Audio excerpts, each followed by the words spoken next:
دوستوں، قربانی واجب اور ضروری عمل ہے اور ہر مالدار پر قربانی ضروری ہے۔ جس طریقے سے ہر بالغ آدمی پر، چاہے وہ مرد ہو یا عورت، نماز پڑھنا ضروری ہے، اسی طریقے سے ہر مالدار پر، جو شریعت کی نظر میں مالدار ہے، اس پر قربانی کرنا ضروری ہے۔ گھر میں جتنے بھی مالدار ہوں، 2 ہوں، 4 ہوں، 6 ہوں، سب پر قربانی کرنا ضروری ہے۔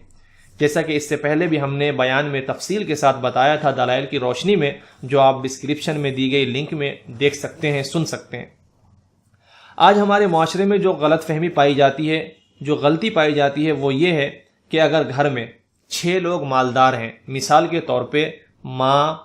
بیوی اور بھابھی، یہ تینوں مالدار ہیں سونے اور چاندی پاس رہنے کی وجہ سے، اور 3 بچے ہیں، 3 لڑکے ہیں جو کہیں کما رہے ہیں، کام دھندے کر رہے ہیں، اور ان کے پاس بھی خود پیسے رہتے ہیں، یہ کما کر کے اپنے پاس رکھتے ہیں اور گھر ضرورت کے مطابق بھیجتے ہیں، سارے پیسے ہر تینوں بھائی اپنے اپنے پاس رکھتے ہیں۔ تو ایسی صورت میں ان تینوں پر بھی قربانی ضروری ہے، اور گھر میں 3 عورتیں ہیں، ان تینوں پر، یعنی گھر میں ٹوٹل 6 قربانی ضروری ہوگی، یا تو 6 بکرا ہو یا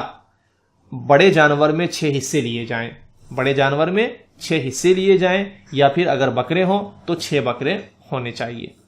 اب رہی یہ بات کہ کیسے پتہ چلے گا کہ شریعت کی نظر میں یہ مالدار ہیں، تو عام طور سے عورتیں تو مالدار ہو ہی جاتی ہیں، سونے اور چاندی اچھی خاصی مقدار میں ہونے کی وجہ سے۔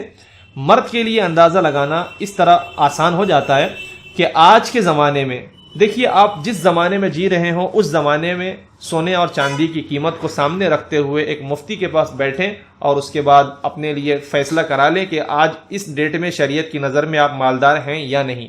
دیکھیں ہمارے ملک انڈیا میں سونے کے حساب سے مالداری بہت مشکل ہوتی ہے، یعنی یہ جو ہے نا 7.5 تولہ سونا، تو اس کی قیمت جلدی اتنی رہتی نہیں کسی کے پاس کہ وہ مالدار بن سکے۔ تو کوئی بات نہیں ہے، چاندی ایک دوسرا پیمانہ ہے انسان کو مالدار بنانے کے لیے، وہ ہے 52.5 تولہ چاندی۔ نارمل ایک آدمی 25 سے 30 ہزار روپے کے بیچ میں، اس زمانے میں فی الحال 25 سے 30 ہزار کے بیچ میں لگ بھگ 52.5 تولہ چاندی کا مالک بن جاتا ہے۔ تو اگر ایک مرد کے پاس 52.5 تولہ چاندی قربانی کے دنوں میں 52.5 تولہ چاندی یا اس کی قیمت ایک مرد کے پاس ہے، تو یہ مرد قربانی کرے گا، اس پر قربانی ضروری ہے۔ اب اگر 3 بھائی ہیں اور تینوں کے پاس کم سے کم اتنے پیسے موجود ہیں ہر ایک کے اکاؤنٹ میں، تو پھر ان تینوں پر بھی قربانی ضروری ہے، اور گھر کی تینوں عورتوں پر بھی قربانی ضروری ہے۔ 6 بکرے آنے چاہیے یا بڑے جانور میں 6 حصے ہونے چاہیے، بہت ضروری عمل ہے۔ اکثر جو ہے ہمارے مسلم معاشرے میں اس کا خیال نہیں رکھا جاتا، وجہ چاہے جو بھی ہو، مسئلے سے لا علمی، مسئلے کا نہ جاننا، یا پیسے کی محبت، جو بھی ہو۔ تو مسلمان مسئلے کا علم بھی رکھنے والا ہوتا ہے، اور پیسے کی محبت میں ایسا نہیں ہوتا کہ وہ شریعت کے حکم کو بدلنے کے چکر میں آ جائے۔ تو اس کا ہم خیال رکھیں انشاءاللہ۔